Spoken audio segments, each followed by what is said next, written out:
삼성 지배구조 문제를 지속적으로 관찰하고 분석하고 또 우리 사회에 고발해 오신 분이죠.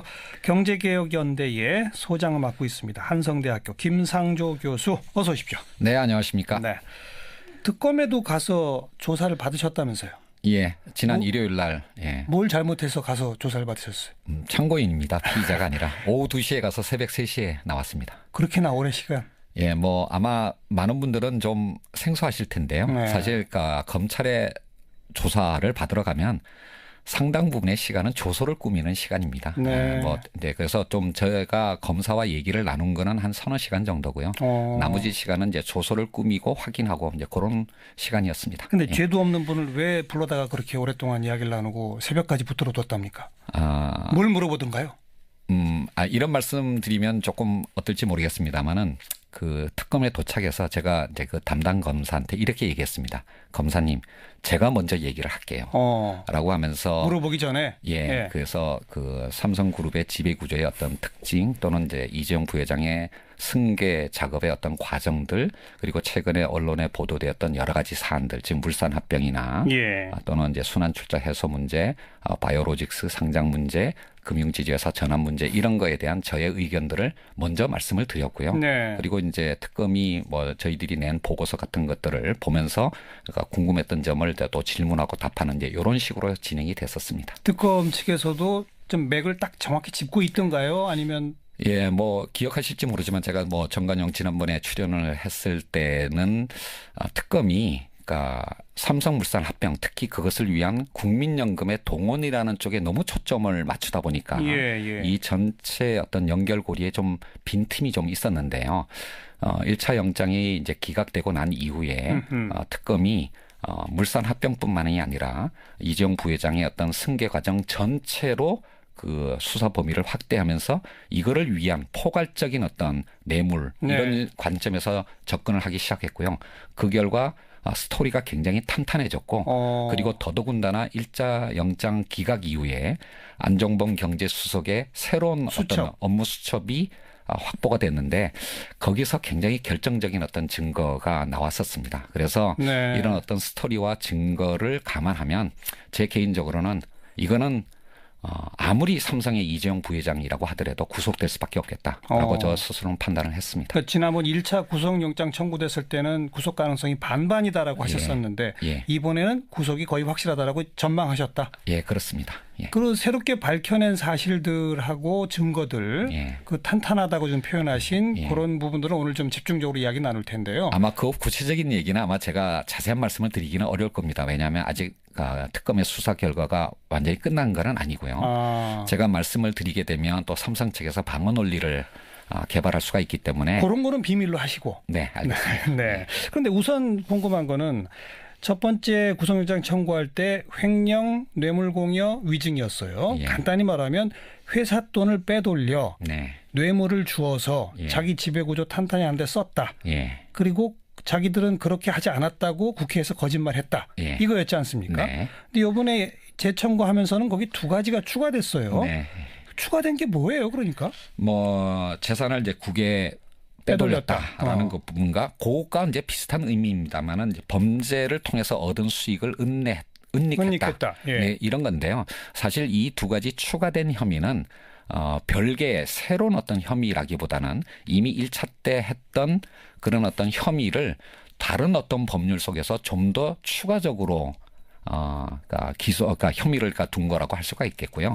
뭐 쉽게 말씀드리면 회사의 돈을 횡령을 했는데 그거를 이제 정유라에게 말을 사주기 위해서 독일 현지 법인 쪽으로 보냈지 않았습니까? 그게 빼돌린 거고. 네, 그게 이제 결국은 재산을 국외에 도피한 거고. 그리고 이제 그런 횡령을 통해서 즉 범죄를 통해서 얻은 수익을 가지고 자신의 사익을 위했다 또는 그거를 공무원한테 뇌물 주는데 사용했다라는 의미에서 범죄 수익의 은닉에 관한 이런 혐의가 된 것입니다. 결국 해외로 빼돌려서도 결국 뇌물 주려고 한 거고 범죄 수익 은닉한 것도 뇌물 주려 한 거고 그러니까 그렇습니다. 뇌물을 구성하는 다양한 법률의 다양한 측면들을 다 이제 혐의로 구성을 하게 된 것이죠. 뇌물에 포함된 액수 중에 일정 부분을 그렇게 범죄 수익 은닉 내지는 해외 재산 도피 이렇게 법률을 적용시켰다. 그래서 그러니까 본가지는 아니로군요. 그렇습니다. 뭐 영장 판사가 이 모든 5가지 혐의를 다 이제 기각하기는 쉽지 않게끔 것이다. 이제 다양한 어떤 법률에 다양한 혐의를 이제 추가를 한 것이죠. 자, 그건 그렇게 뭐 핵심적인 문제가 아니니까 바로 이제 핵심으로 들어갑시다. 예. 너무 먼 얘기가 될지도 모르지만 지금 여기까지 오게 된 첫 출발은 삼성의 에버랜드 전환사채 발행부터 아닙니까? 예. 그게 몇 년도였죠? 1996년 12월이었습니다. 96년. 예. 20년 전입니다. 21년 전이네요. 예. 그때 이건희 회장이 그래도 몇 억은 주었죠? 예, 그 2년 전에 61억 원을 증여하면서 그거에 관한 증여세 16억 원을 납부를 했고요. 61억 원을 94년에 줬네요. 예. 그리고 이제 그 증여세를 내고 난 나머지 40여억 원을 가지고 여러 차례의 어떤 이른바 돈 불리기 작업을 통해서 예. 시드머니를 확보하고 난 다음에 그거를 통해서 96년 12월 달에 에버랜드에 전환사채를 인수하는 자금으로 사용을 했고 네. 그것이 지금 여러 과정을 거쳐서 삼성그룹의 사실상 지주회사라고 할 수 있는 삼성물산의 주식이 되어 있는 것이죠. 그런데 제가 한 가지 좀 말씀드리고 싶은 건 뭐냐면 많은 분들은 그러니까 이재용 부회장으로의 어떤 3세 승계 작업이 거의 끝났다. 종점에 이르렀다고 생각을 하실지 모르겠지만 제가 판단하기에는 이거를 이제 기승전결로 표현을 한다면요. 이제 거의 겨우 한 승 정도에 불과한 거다라고 말씀을 드릴 수가 있겠습니다. 그러니까 절반도 못 왔어요? 예, 그렇습니다. 아까 말씀드린 61억 원의 증여를 통해서 삼성 에버랜드와 삼성 SDS의 어떤 주식을 확보하는 게 기회에 해당한다면 의외로 그 이후에 특히 이 삼성 실패 이후요.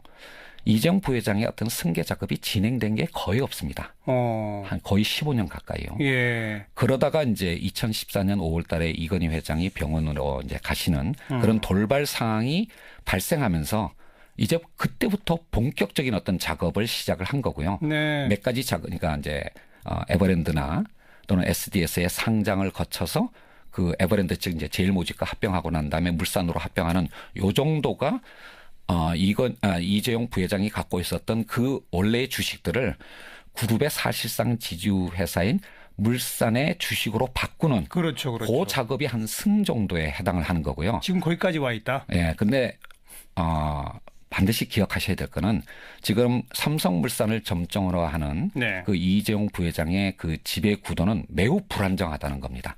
여러 가지 문제가 있지만 그중에서 가장 대표적인 것은 잠깐만요. 지금 기승까지만 왔다. 여기서 좀 정리할게. 기에 해당되는 게 사실 61억 받아가지고 뭐 불과 한 40여억 가지고 에버랜드하고 SDS의 지분을 어느 정도 확보하도록 만들어 준 거. 이거는 이건희 회장이 해준 거잖아요. 그렇습니다. 그리고 15년 동안 왜 아무것도 안 했어요? 이건희 회장이 왜 안 했죠? 그게 이제 삼성그룹의 지배 구조의 특징인데요. 이건희 회장을 이른바 이제 은둔의 제왕이라고 부르지만 사실상 이건희 회장이 삼성그룹의 경영 전략을 주도한 기간은 극히 짧았습니다. 87년에 이병철 회장이 돌아가시고 난 다음에 2세 총수가 되기는 했지만 약 5년 가까이 선대의 가신들하고 같이 공존하는 과도기가 계속됐고요. 93년에 이른바 마누라와 자식 빼고는 다 바꿔라라고 하는 프랑크푸르트 선언이 될 때 그때 이제 친정 체제로 들어온 겁니다. 그 이후로 이제 삼성 자동차 진출 등을 비롯한 이건희 회장의 본인의 사업을 한 3가지 정도 진행을 했는데요. 그게 다 실패를 했거든요. 그리고 우리나라가 외환 위기를 맞게 된 겁니다. 그리고 그 당시에 또 이건희 회장이 폐병 수술을 받게 됐고요. 그러다 보니까 결국 짧은 기간 동안에 친정 기간 동안만 있었지만 실패를 하고 물러나게 됐고요. 그 이후부터는 이른바 이학수 부회장의 관리의 삼성이 만들어진 거고 그게 어떤 의미에서는 오늘날 삼성을 만든 것이라고 할 수가 있겠습니다. 그리고 이제 건강을 회복한 다음에 2003년 4년쯤에 다시 경영에 복귀를 하려고 했는데 그때 나온 얘기가 이제 5년 후 10년 후 먹을 거를 찾아라 지금 삼성은 위기다라고 하는 위기의 경영학 이제 이런 거를 얘기를 했는데요. 바로 그 직후에 엑스파일 사건 등의 삼성공화국 논란이 터졌고 또 직후에 또 김영철 변호사 양심 고백이 있었고 그리고 특검 수사받고 재판받고 이렇게 하는 동안 아무것도 못했습니다.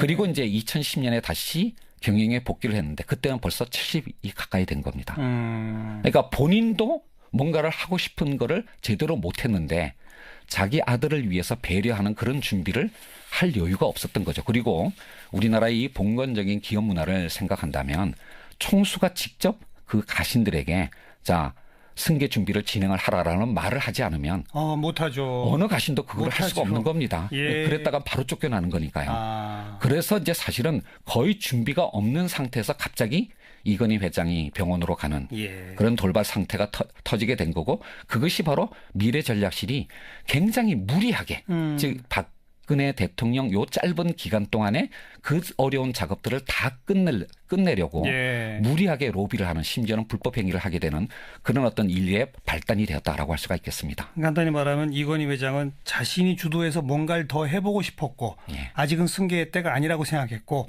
자기가 그렇게 빨리 쓰러질 거라고 몰랐고 그래서 그리고 또 한편으로는 이재용 부회장이 또 부모의 마음에 안 드는 측면도 있었죠. 그런 측면도 있었겠고 그러다가 이제 쓰러지고 나서 말씀하신 것처럼 미래전략실이 부랴부랴 서두르기 시작해서 그 과정에 지금 뇌물을 주고 자기 지배 체제를 공고히 하기 위한 일련의 과정들이 진행됐다. 그것이 불과 40여억 원에 불과하던 돈을 결국 삼성물산에 몇 조 정도의 지분으로 만든 겁니까? 삼성물산만 따지면 한 6조 정도 되고요. SDS 지분과 그다음에 나머지 지분들을 다 합치면 뭐 계산하기에 따라서는 좀 다르기는 하지만 10조 안팎이 됩니다. 40억이 10조가 됐다.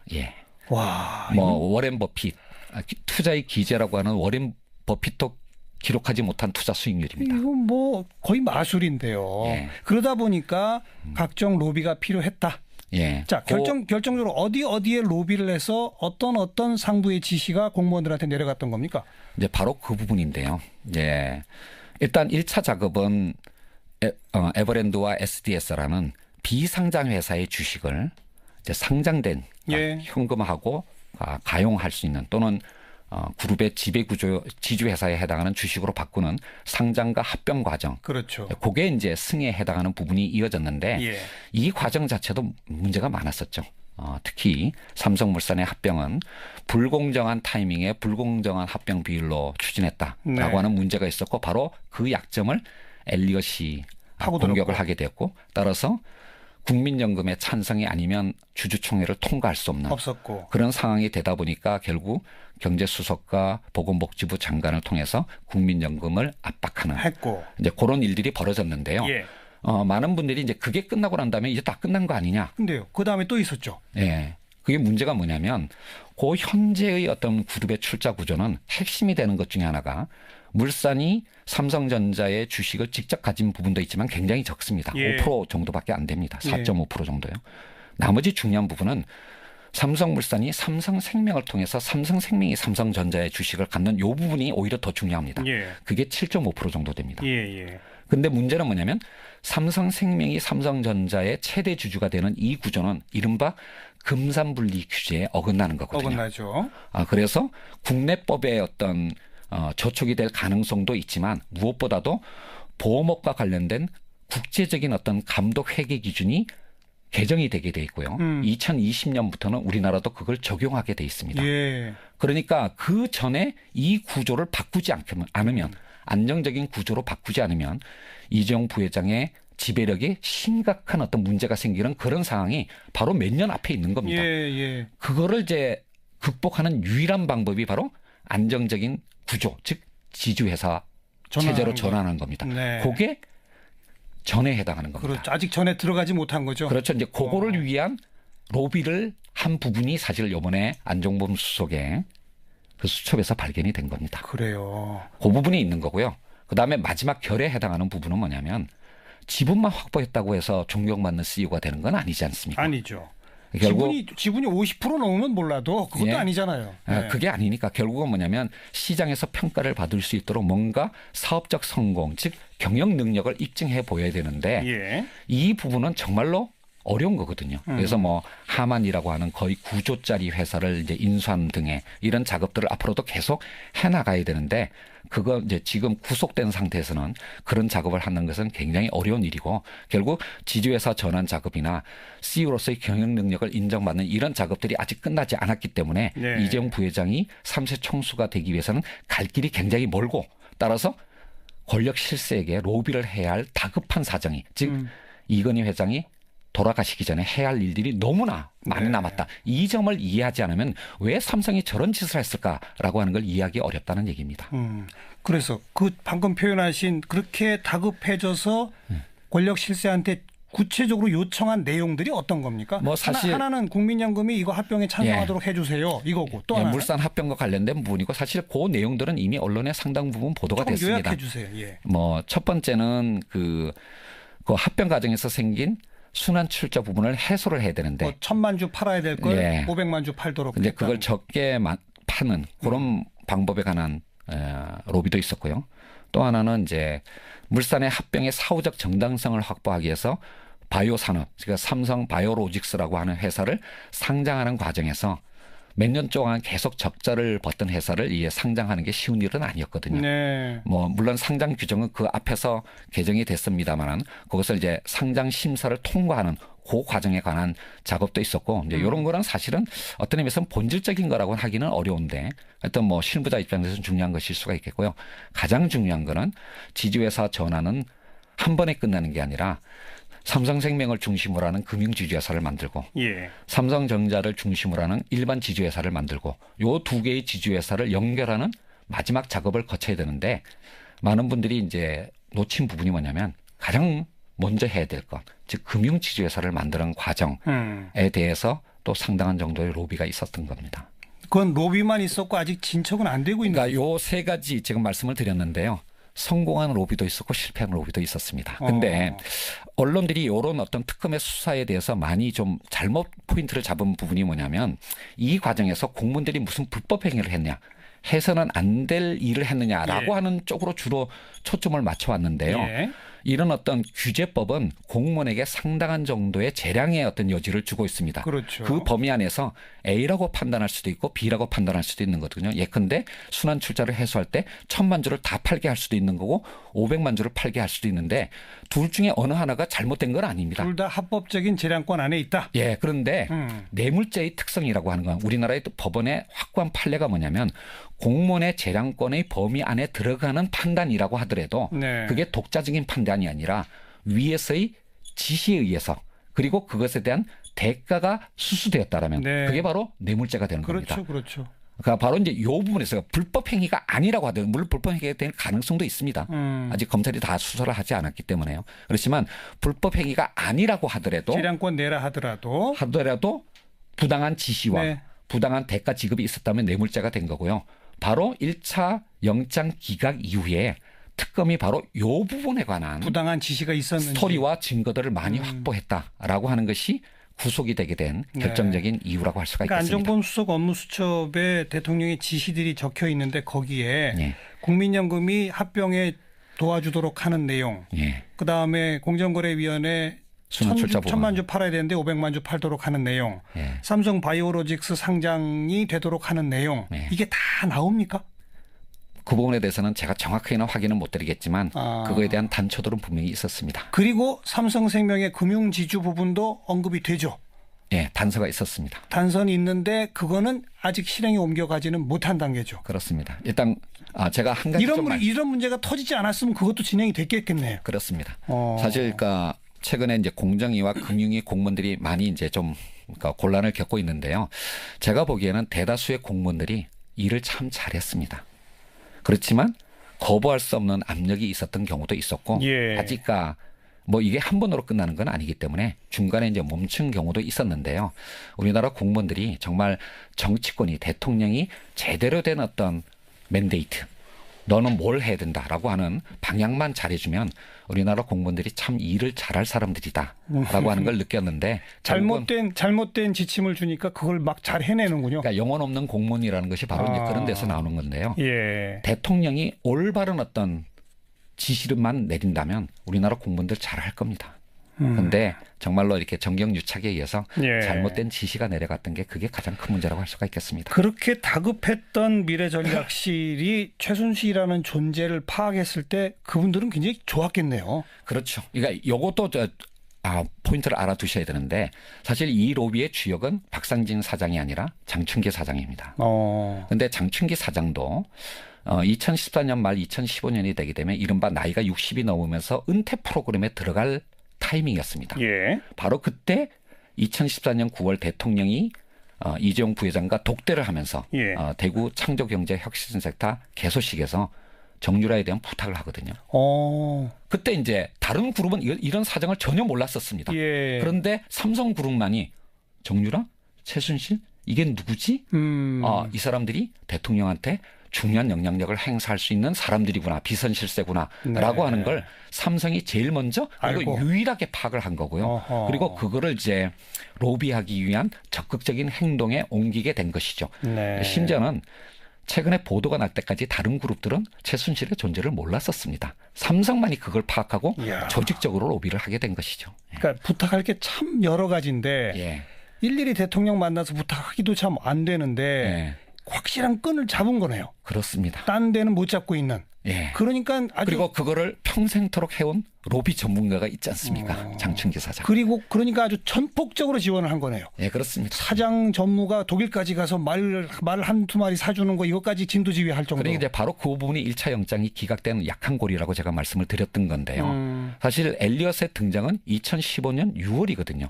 근데 삼성그룹이 최순실의 존재를 파악하고 로비를 시작한 것, 승마협회 회장사를 맡게 된 건 그 전입니다. 네. 그러니까 이제 그게 인과관계가 잘 연결이 안 되는 부분이 있었는데 이제 영장 기각 이후에는 로비의 목적을 좀 더 포괄적으로 잡고 그거를 뒷받침할 수 있는 증거들이 나오면서 이제는 영장 판사가 기각할 수 없는 그런 어떤 상황이 된 것이죠. 기승전결 가운데 기까지밖에 안 돼 있는 상황에서 승과 전을 한꺼번에 다 해결해 보려고 다급하게 로비를 했다.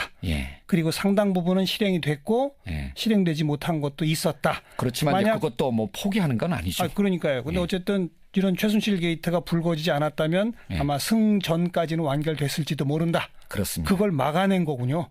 뭐 굉장히 역사라는 게 이런 우연을 통해서 또 뭐 변화해가고 발전하는 게 아닌가라는 생각이 들었습니다, 솔직히. 네, 우리의 이 경제 역사 앞으로의 미래에서 오늘의 이 사건은 어떤 교훈을 주어야 한다고 보시는지 짧게 딱 한마디로 말씀드리면 재벌 특히 삼성도 법 앞에서는 예외적 존재가 되어서는 안 된다라고 하는 것을 이게 바로 촛불 민심 아니겠습니까? 그거를 실증하게 된 거고요. 이걸 삼성뿐만 아니라 우리나라의 모든 재벌들이 알게 된 것. 이게 저는 우리 사회의 발전을 위해서 중요한 디딤돌이 될 거라고 생각합니다.